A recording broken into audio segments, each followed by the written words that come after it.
Hey guys, it's Simon. This is Pro Wrestling Unlimited as we are here on the 11th of December. I'm all whacked out right now. 2020 to talk about everything that went down tonight on Friday Night Smackdown. That tonight's Smackdown was a pretty good show. I liked all the developments that we got tonight, not just for tonight's show, but going forward. Roman Reigns is now elevated. Not only is he the tribal chief and the one that puts the food on his table, but according to Roman, and we'll get into this a little more, he puts the food on everybody's table in WWE when he's the champion. So I'll divulge on what I think about that a little more and stuff, but this is Friday Night Smackdown Review. We're here on twitch.tv/PW Unlimited. We're here on YouTube, youtube.com/Pro Wrestling Unlimited. And I want to say thank you to everybody who's joining me live right now. I also want to thank everybody who watches later on YouTube.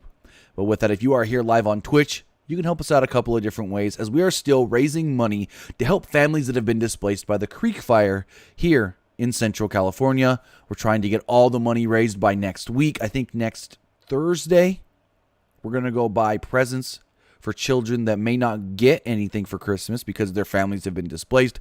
And so we need as much as we can to raise up going into next Thursday. Presumably, Wednesday, we get all the money. Thursday, we go do the shopping. And how can you help out, you may ask? Well, a couple of different ways. You can either help out by hitting that donate button down below or by donating bits right here on Twitch. You can also help out by subscribing right here on Twitch. You can subscribe one of two ways. You can either subscribe with a tiered subscription or, well, for free, sorta, with Amazon Prime, because if you have Amazon Prime, then you have Prime Gaming. And with your Prime Gaming subscription, you get to subscribe to any one Twitch channel that you want to subscribe to throughout the month, absolutely, technically free. If you already pay Amazon for Amazon Prime, whether you pay monthly or you pay yearly. And we would greatly, greatly appreciate it if that one subscription you gave was to us here on YouTube. Noah, yes, she is doing better. It was just a freak thing. She never gets nosebleeds, but the other night, she got a random nosebleed. Don't know where it came from. Actually, she got two. Don't know where they came from, and she's been perfectly fine ever since. Thanks for asking, Noah. But with that, we are here to talk about Friday Night Smackdown as SmackDown kicked off with a contract signing. So the SmackDown Women's Champion Sasha Banks made her way down to the ring for a contract signing. Adam Pearce was already in the ring and noted that Banks requested the match with Carmella. Banks then realized that, wait, there's no contract in this little folder deal. And she freaked out and said, is this a setup? Where is she? Is she coming for me? And then Carmella would appear on the big screen. Carmella noted that she makes the rules and refused to be in the ring with Sasha. Carmella then signed the contract backstage and said her, how do you say this? Sommelier? I don't know how to say it. Her assistant, I'm going to call him, would deliver it to the ring. Banks then signed the contract with her stamp. I don't know if that's legal. I mean, technically it is, because in the military, our commanding officer just had a stamp. Literally, is not really supposed to do this, but if you knew it was something she was going to sign off on anyways and she wasn't there, you can just go grab her stamp and stamp it. So, yeah, the stamp is legal, technically. Anyways, Banks technically signed the contract, but then said, I don't want to wait.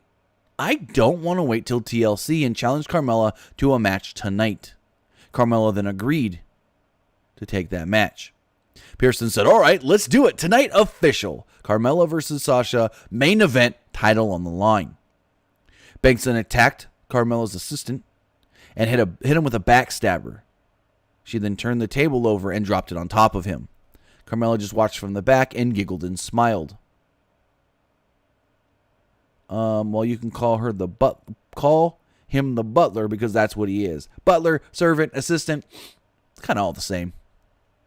So after the break, before the break, Kayla Braxton interviewed the Street Profits backstage. She noted that Dolph Ziggler and Robert Roode mocked them, and they're too funny to make money. Street Profits made fun of Rude, and Montez Ford promised to defeat Dolph Ziggler tonight. Street Profits then made their entrance. Give me 1 second, guys. Turn that ringtone off just in case I get another call. You guys don't want to hear Daniel Bryan's theme playing. Anyways, after the break, Dolph Ziggler and Robert Roode made their way down to the ring. Ziggler made fun of the Street Profits and promised to defeat Ford tonight. Roode noted that they beat them in a non-title match, so, well, they should be getting a shot. So we got Dolph Ziggler versus Montez Ford, and I thought this match was really good. Both guys seemed to work very hard, and until the distraction at the end, I really, really enjoyed this match. So Ziggler had the early advantage and hit a neckbreaker for a near fall. Ziggler mocked Ford. Ford recovered and gave Ziggler a slingshot into the corner. He followed this up with the blockbuster, but Ziggler rolled to the floor. Dawkins jumped in the ring and started dancing with Ford. Suddenly, blue Solo cups flew from the sky, just rained on down. So we went to commercial break. Back from the break, Skull Cups were gone, just out of there. And Ziggler's back in control. They never showed how Ziggler regained control, though. Ziggler hit an elbow drop and got a close near fall off of it. He then slowed down the pace with a chin lock. Ford fought back, but Ziggler attacked the knee. Cole noted that Ziggler injured the knee during the break to regain control, which, well, again, they never showed. Ziggler then took back over and put the chin lock back on. Ford fought back and hit a flying crossbody. Ziggler attempted a back suplex, but Ford landed on his feet. Ford hit a back suplex and a standing moonsault. Ford would climb to the top and go for the frog splash, but Roode jumped Dawkins at ringside to distract Montez Ford.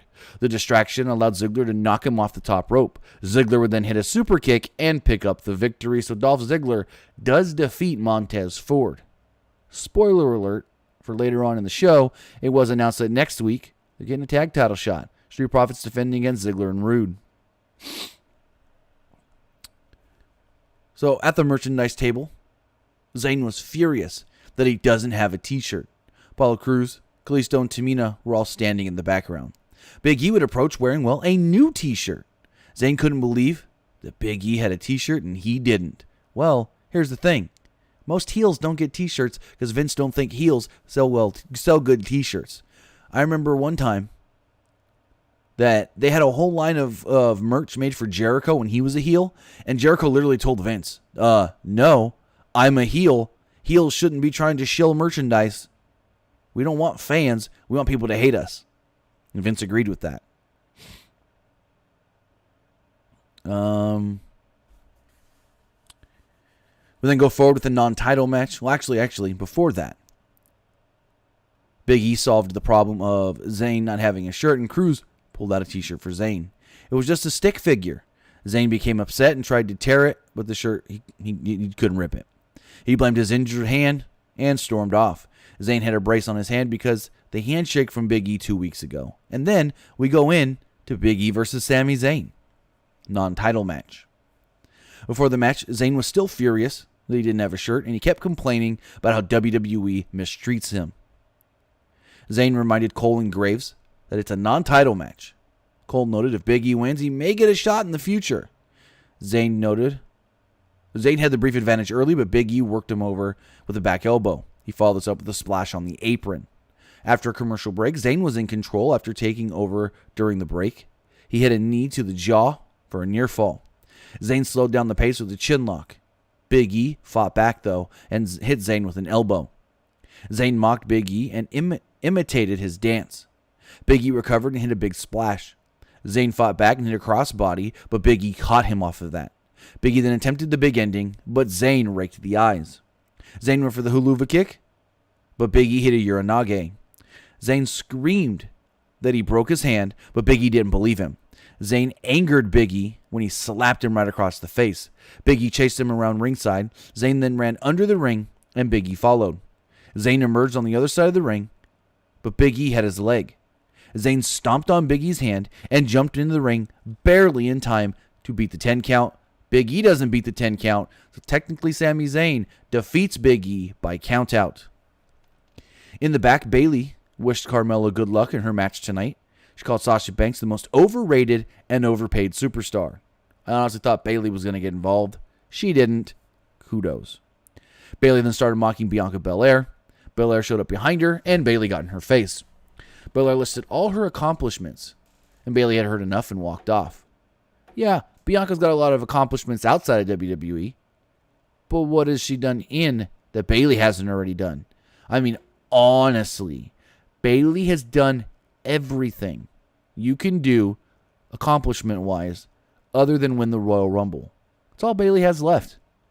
NXT Women's Champion, Raw Women's Champion, SmackDown Women's Champion, Tag Team Champion, Money in the Bank. I mean, what really has she not done? Win Mae Young Classic? Well, she wasn't put in the tournament. So, let me think. Has Bayley won the WrestleMania Battle Royal? I think she almost won it and then was beaten out by Naomi one year. So there's that to win too, I guess.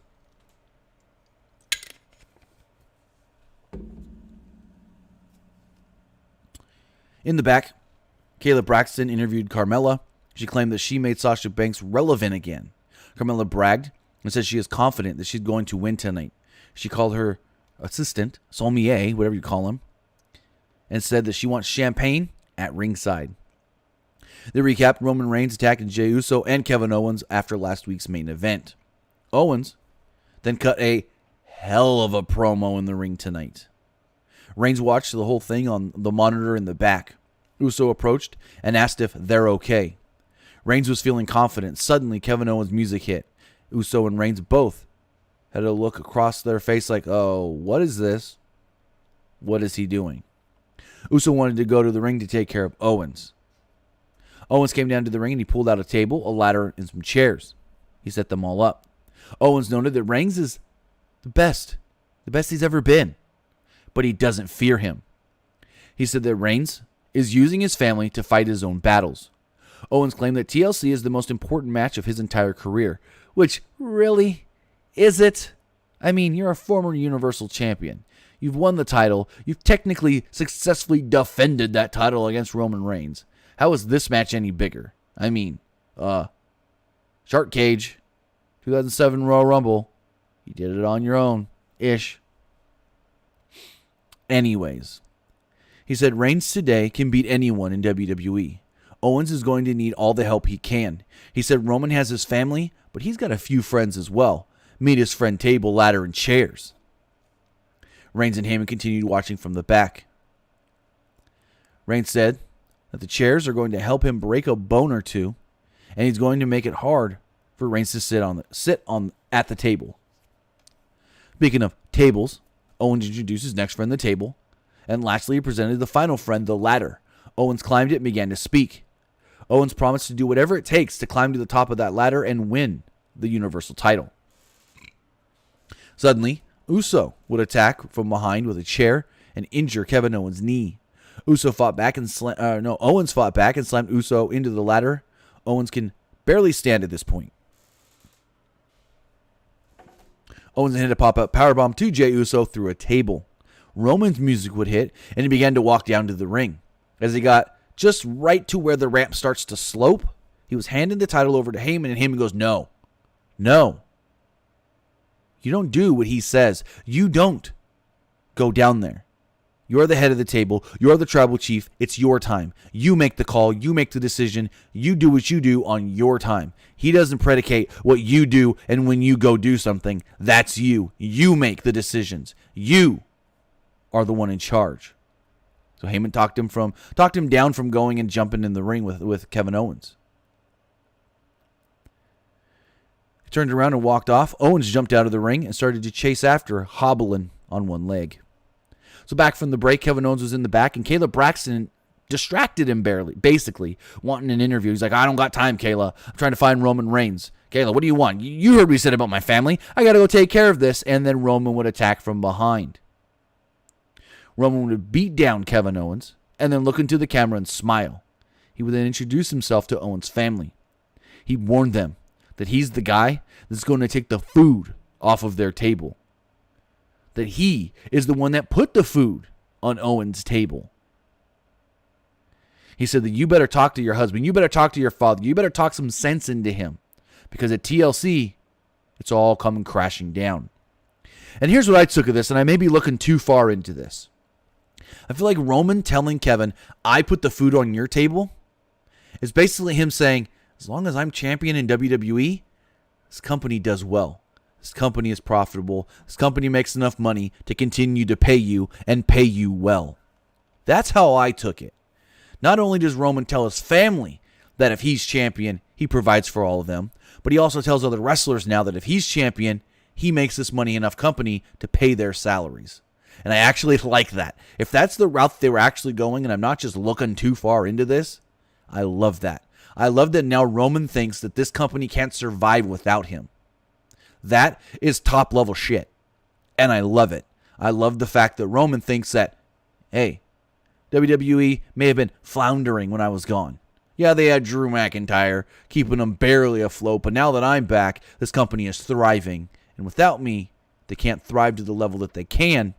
And all these wrestlers are going to be making even more money because of what I can bring to the company. So I like that. I really like that if that is the route they're going with Roman, thinking this company can't survive or be as successful without me.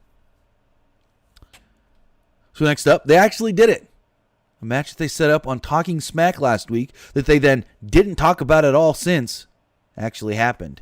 It was the Riott Squad against Billie Kay and her tag team partner, Natalya. They recapped the Riott Squad mocking Billie Kay on Talking Smack last week. They told Kay, us versus you and a partner, go find a partner. So the Riott Squad had the early advantage and isolated Kay on their side of the ring. Kay rocked Liv Morgan with a boot to take over. Kay and Natalya cut off Morgan on their side of the ring and kept her on their side for a while. Natalya was firmly in control when Kay tagged herself into the match. Morgan knocked Kay onto Natalya, and then she hit her in the face. Kay barely hit Natalya, though, so it didn't really look good. Ruby Riott then hit the Riott kick and picked up the victory, pinning Billie Kay. After the match, Natty yelled at Billie Kay, calling her basically worthless, just like she did to Lana. In the back, actually next up, they showed Chad Gable training Otis. Gable threw workout balls, or medicine balls, whatever you call them, and other objects at Otis while wearing a blindfold. Several hours later, Otis was able to catch the workout balls while still wearing the blindfold.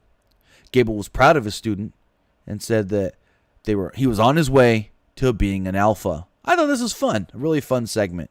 Kayla then interviewed both Gable and Otis.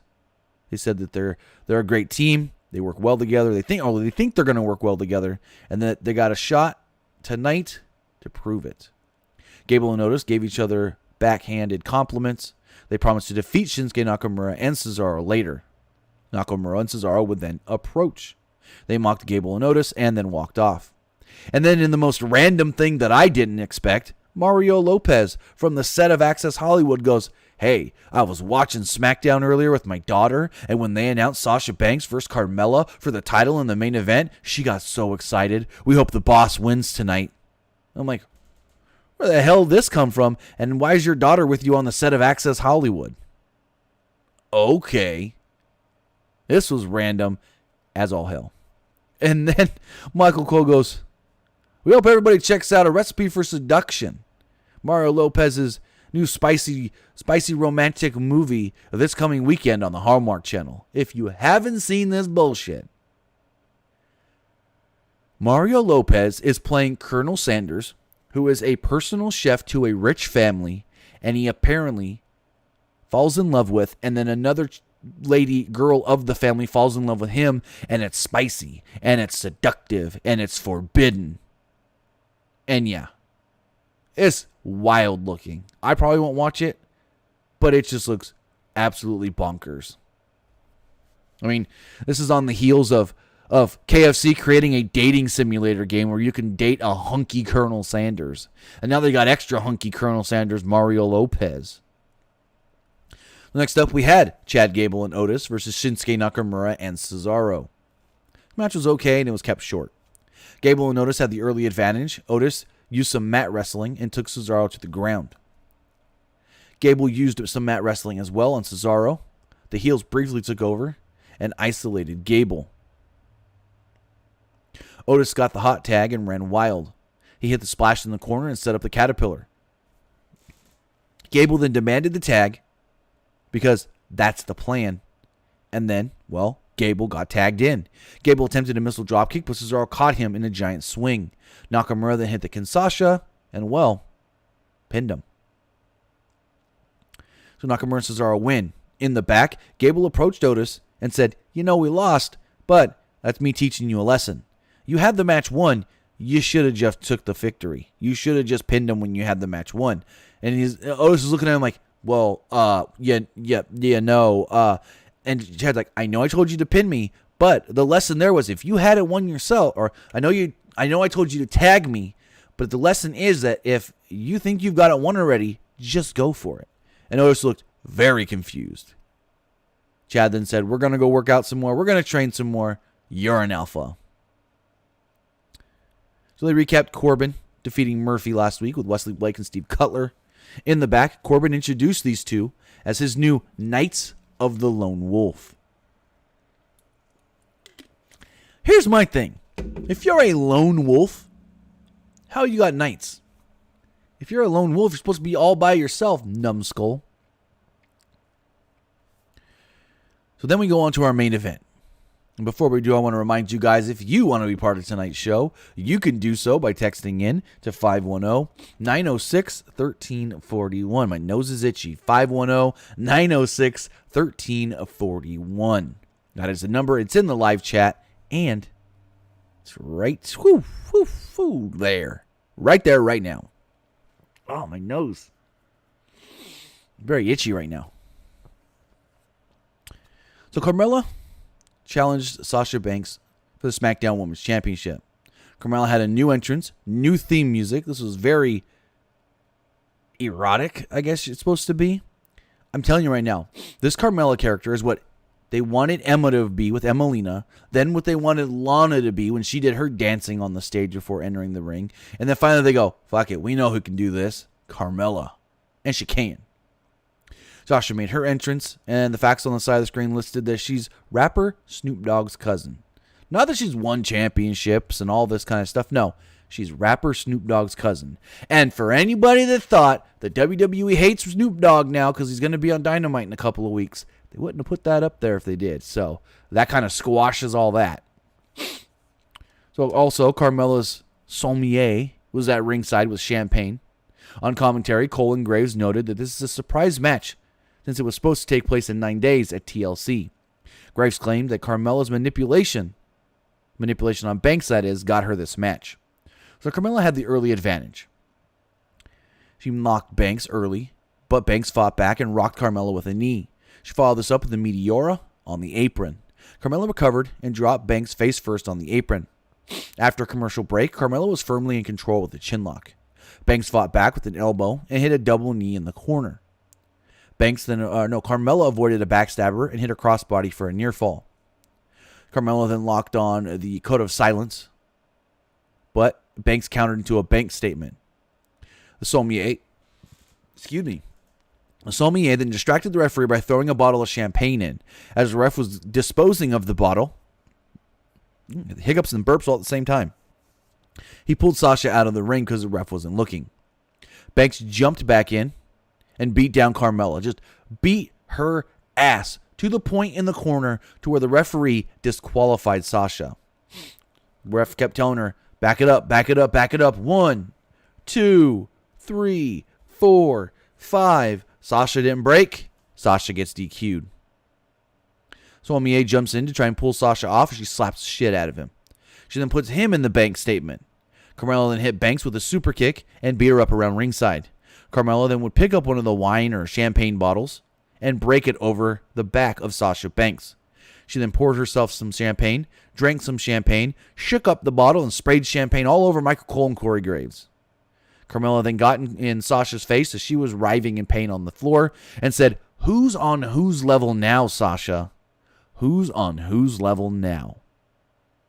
And that is how SmackDown went off the air. Also, we have to note, next week's Friday Night Smackdown will air on FS1.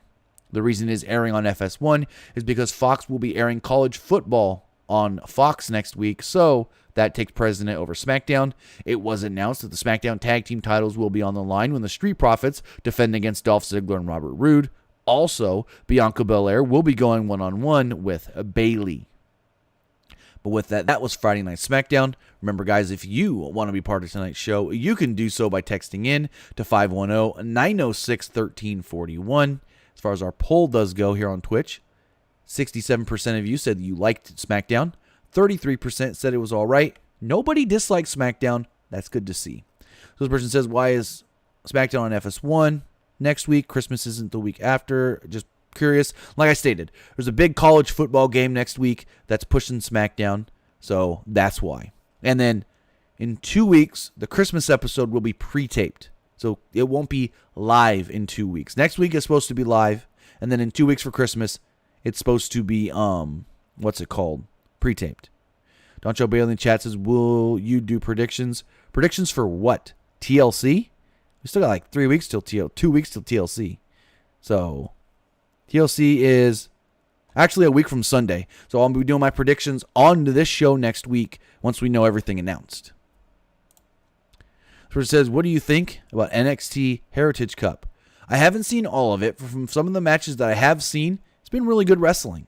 It's just really great, straight to the point wrestling. No gimmicks or bullshit. It's just matches and straight up matches. And I like it. Person says, do you potentially see the Usos capturing the SmackDown tag titles next year whenever Jimmy returns, which will help increase the storyline of building up the Samoan faction of Roman Reigns and the Usos capturing 3/4 of the championships on SmackDown? Very, very plausible. I can see that happening for sure. Just depends on how long they keep that title on Roman. This person says, since Sami Zayn won twice against Apollo and Bryan via countout, will we be assuming his next defense will be a Falls Count Anywhere match to defend the title, maybe at TLC? I mean, that's the route they're going. They're going to have to do something where there's no count out. Because, hold on, I'm going to sneeze, guys. Excuse me. The thing they're teasing, because he beat Apollo by count out, he beat Bryan by count out, he beat Big E by count out. So he's got to do something where it's Falls Count Anywhere, no count out. So yes, I do believe that is the next route they go, somehow. Where it says, do you see KO versus Reigns being a one-time thing or extend as a proper feud after TLC? I kind of want to see KO as champ again, whether World or IC. He ain't beating Roman.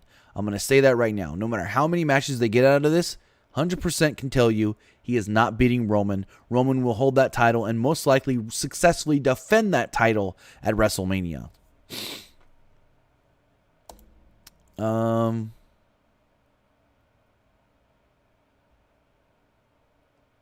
Hunter Hiditsky, we don't do that. And yeah, that's going to do it for the text messages. I thought I had one more, but I guess I already read that one. So with that, guys, I want to say thank you for joining us here on either twitch.tv/PW Unlimited or youtube.com/Pro Wrestling Unlimited. We're here talking SmackDown. We will be live again Monday talking Monday Night Raw. So with that, guys, you can follow us on social media, facebook.com/PW Unlimited. You can follow us on Instagram by searching for Pro Wrestling Unlimited. And you can follow us on Twitter at PW Unlimited. So with that, guys, have a great, great night. Have a great, great weekend. And we'll see you on Monday to talk about Raw. Good night, guys.